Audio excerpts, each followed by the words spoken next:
Que el Señor me lo bendiga, queridos hermanos y amigos. Realmente pues es un enorme privilegio el que usted nos permita poder llegar hasta donde usted se encuentra a través de Josué TV. Y en esta oportunidad queremos compartir con usted una reflexión acerca de la palabra del Señor.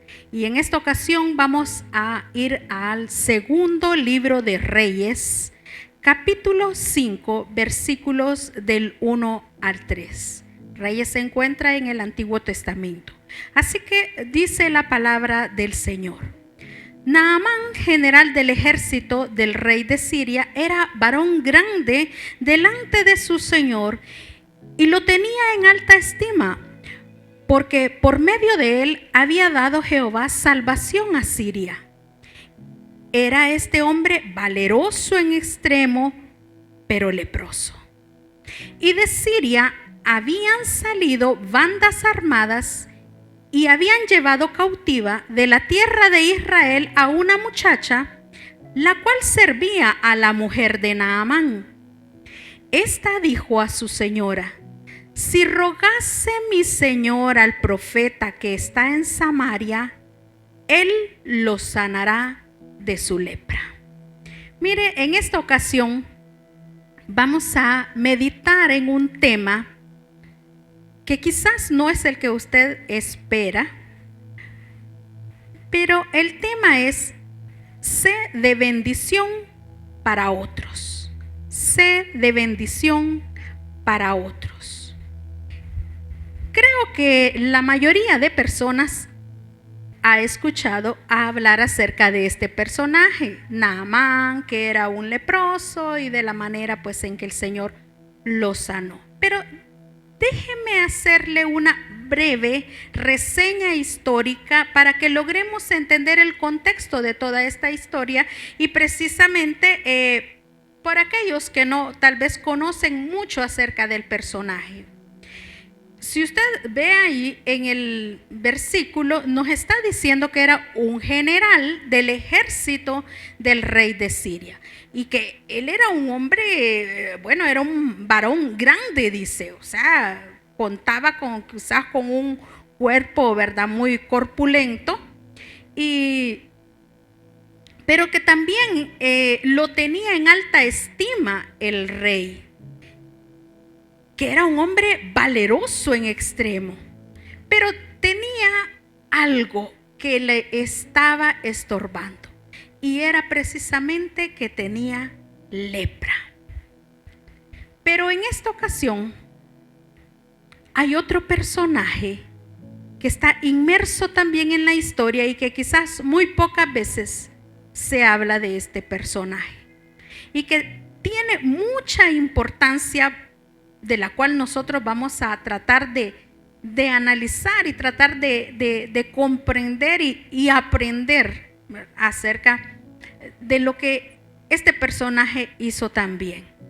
La historia nos dice, nos relata ahí, que de Siria habían salido bandas armadas que hacían incursiones en Israel, y no solamente en Israel, sino que en otros países ahí también. Y estos se dedicaban a saquear las ciudades. Y al saquear las ciudades, estos se llevaban pues los alimentos, se llevaban objetos de valor, pero también se llevaban cautivo a personas. Esto era como su botín de guerra. Se llevaban a estas personas que posteriormente las podían vender como esclavos. Entonces de ahí es donde obtenían también, ¿verdad?, ellos las ganancias. Y precisamente en una de estas incursiones se llevan a una muchacha, a una jovencita, la quitan de su hogar, ¿verdad?, la llevan. La Biblia pues no nos menciona el nombre, pero esta jovencita llega hasta el hogar de Naamán y precisamente está al servicio de la mujer de Naamán. Entonces esta jovencita es separada de su familia, a lo mejor quizás jamás iba a volver a ver a su familia, a sus hermanos, a sus padres, tíos. Y las condiciones en que también fue llevada a Siria, pues no fueron de las mejores. Ellos los llevaban, ¿verdad?, por todo el desierto, bajo ese sol terrible, sin mucho alimento, sin mucha agua, caminando por días, a lo mejor hasta los pies ampollados. O sea, no fueron las mejores circunstancias en que ella llegó hasta Siria. Entonces, es más, ni siquiera sabemos, ¿verdad?, el trato que tenían para ella allí en la casa de Amán. Le digo, la Biblia pues no nos da mayor detalles acerca de ellos, pero sin embargo, esta jovencita aprovechó la menor oportunidad para presentarles un Dios que era capaz de curar cualquier enfermedad, y para la fecha, que era una enfermedad incurable. Entonces,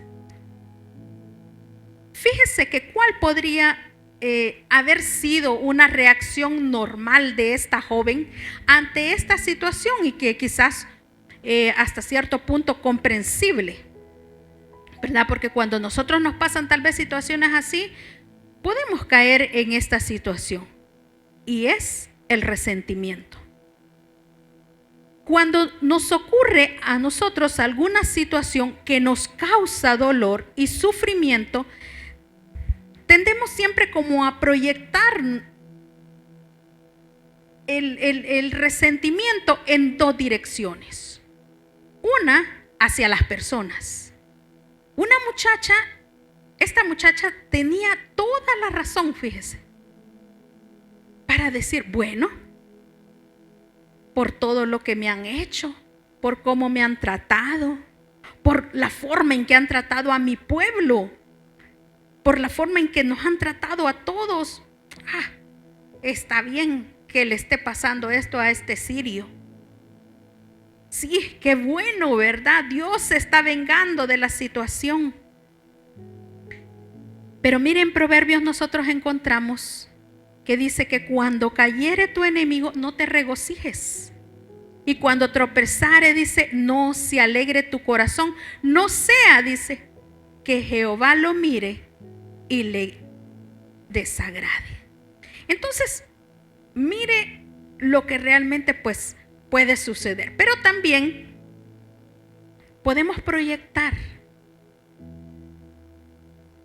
ese resentimiento hacia Dios.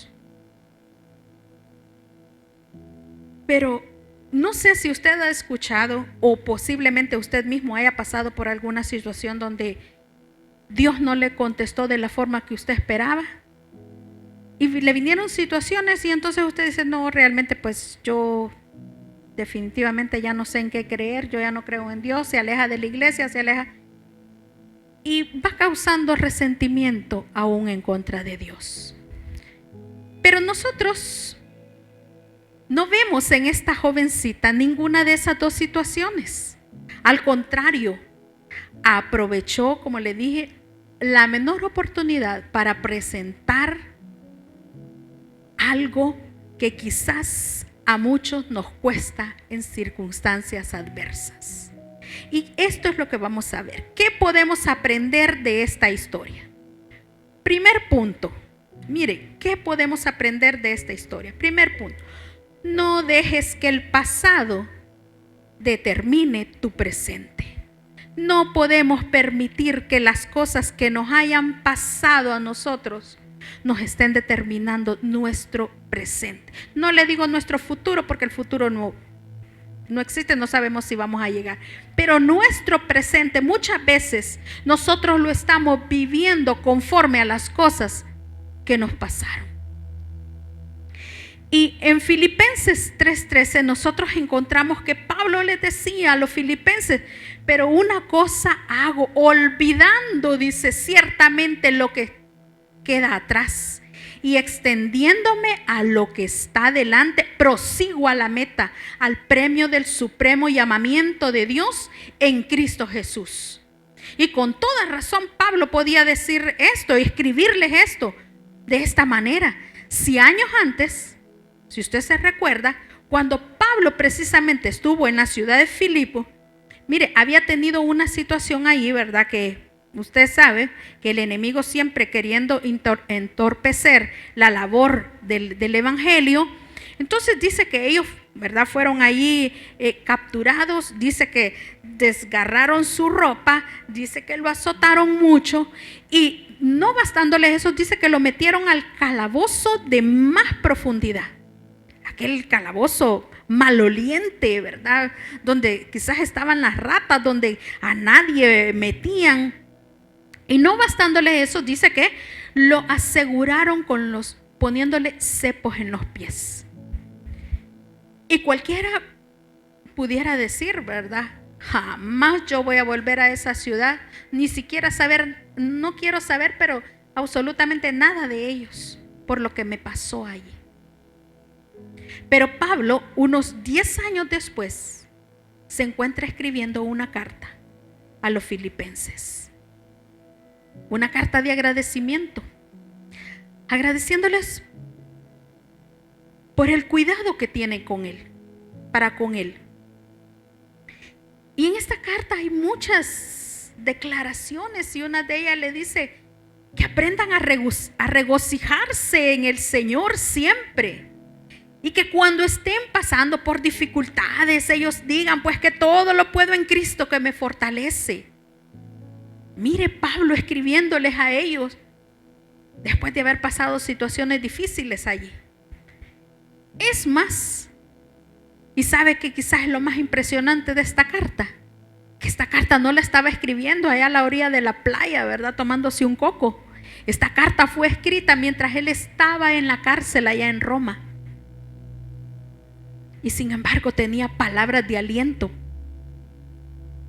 para todos. Y es lo que nosotros vemos en el corazón de esta muchacha, que no estaba ligada a su pasado, que no estaba ligada a aquellas o atormentada a las cosas que le habían pasado, y ahora ella estaba viviendo de una forma tratando de presentar la mejor oportunidad. ¿Qué más nosotros podemos aprender de esta historia? Segundo, mantén siempre tu posición. Mantén siempre tu posición. ¿Y cuál es mi posición? ¿Y cuál es su posición? Somos hijos de Dios. Somos hijas de Dios. Ser un cristiano verdadero, que los vientos más fuertes, miren, no nos puedan mover de nuestra fe en el Señor. Aun y cuando las cosas no van bien, aun cuando nosotros esperamos resultados favorables y quizás nos dieron unos resultados contrarios a los que nosotros estábamos esperando. Pero no nos podemos mover. No podemos dejar de hablar de Dios, de sus maravillas, de que todo lo puede. Tenemos que permanecer firmes como esos buenos soldados de Cristo, que el Señor quiere que nosotros estemos ahí. ¿Y qué hacen los soldados? Resistir. Resista, hermano, resista. Porque nuestra posición es grande. ¿Y cuál es nuestra posición? Y me encanta lo que dice Romanos 8:17, que dice: y si hijos, porque somos hijos, y si hijos, también herederos, herederos de Dios y coherederos con Cristo, si es que padecemos juntamente con Él, para que juntamente con Él seamos glorificados. ¡Wow! Herederos de Dios. ¿Y herederos de qué? De una gran fortuna que vamos a tener aquí en la tierra. No, hermano, herederos de toda la gloria celestial que nos está esperando.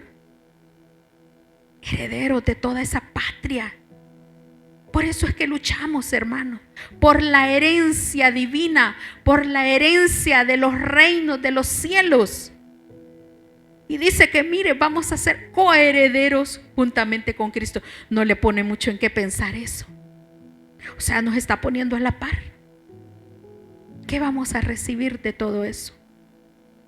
Y esta muchacha sabía perfectamente cuál era su posición, aún en medio de una ciudad pagana, donde se adoraban pues muchos dioses, donde el nombre de Dios, el nombre de Jehová, no era adorado, no era honrado.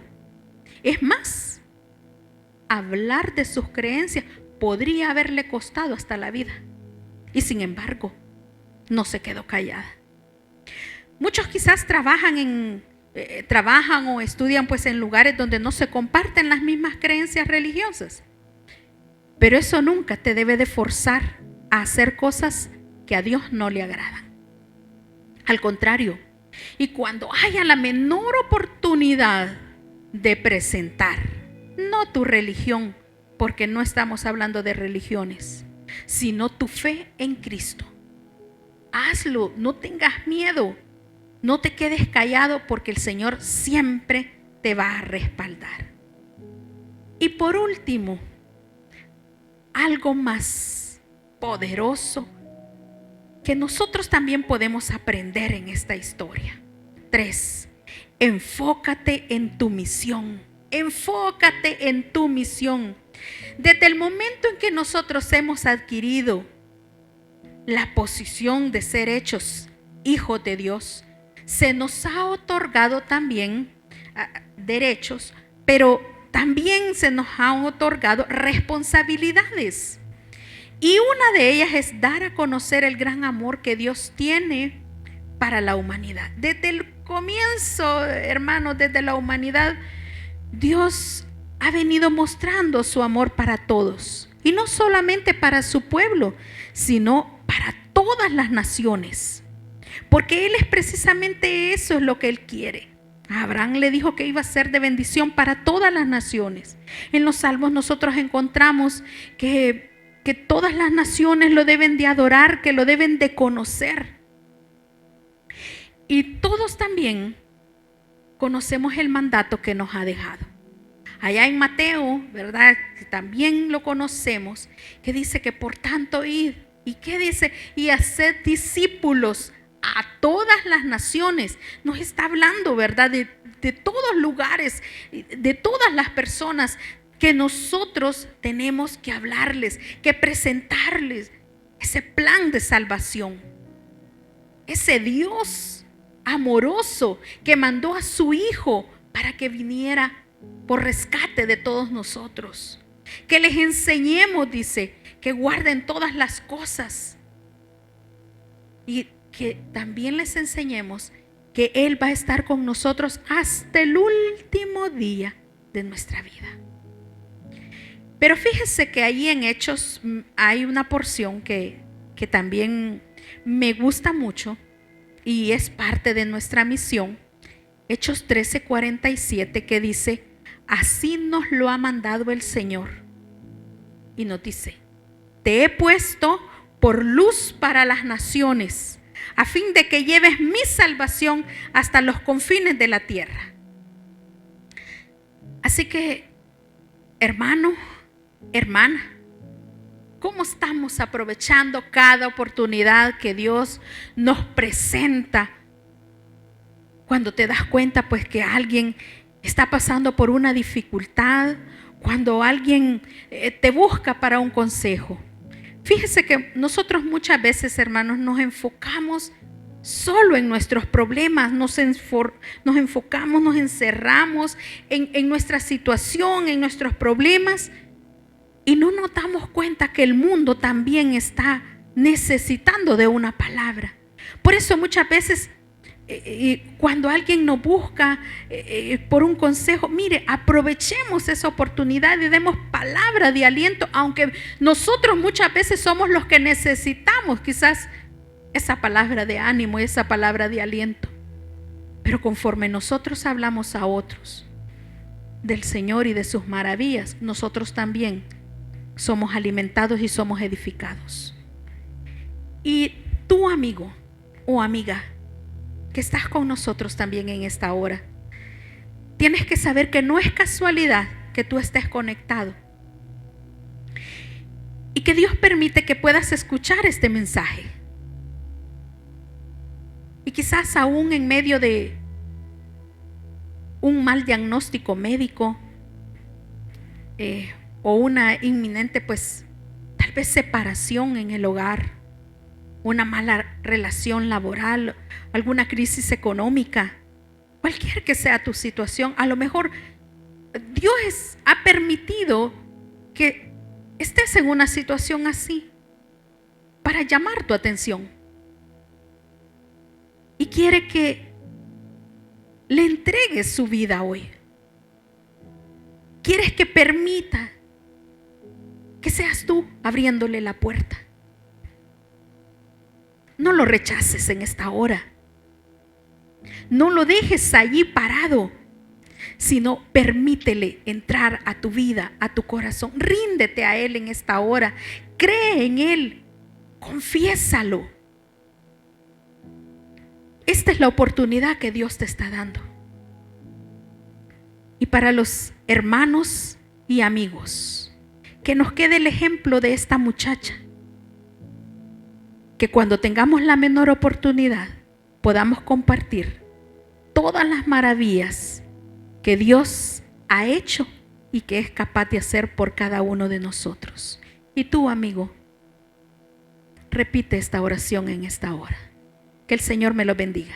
Para ti que has escuchado la palabra del Señor en esta hora y que el Espíritu Santo ha impactado tu corazón de tal manera que quieres entregarle tu corazón al Señor, puedes hacerlo. La palabra dice que si confiesas con tu boca que Jesús es el Señor y creyeres en tu corazón que Dios lo levantó de los muertos, serás salvo. Por lo cual, quiero dirigirte en una oración en esta hora para que le entregues tu corazón al Rey de Reyes y al Señor de los Señores. Puedes orar conmigo de esta manera. Padre Celestial, gracias por haber enviado a tu Hijo Jesucristo a esta tierra y a morir en la cruz del Calvario por mí. Reconozco que soy pecador, que te he fallado y que te necesito y que solo no puedo vencer el pecado, sino que necesito tu presencia. Te entrego mi corazón, acéptame, perdóname, transfórmame y cámbiame, porque desde este día caminaré como tu Hijo. Gracias por perdonarme, por redimirme y por darme la luz de tu palabra. Todo lo pido en el nombre de Jesucristo. Amén. Gloria a Dios.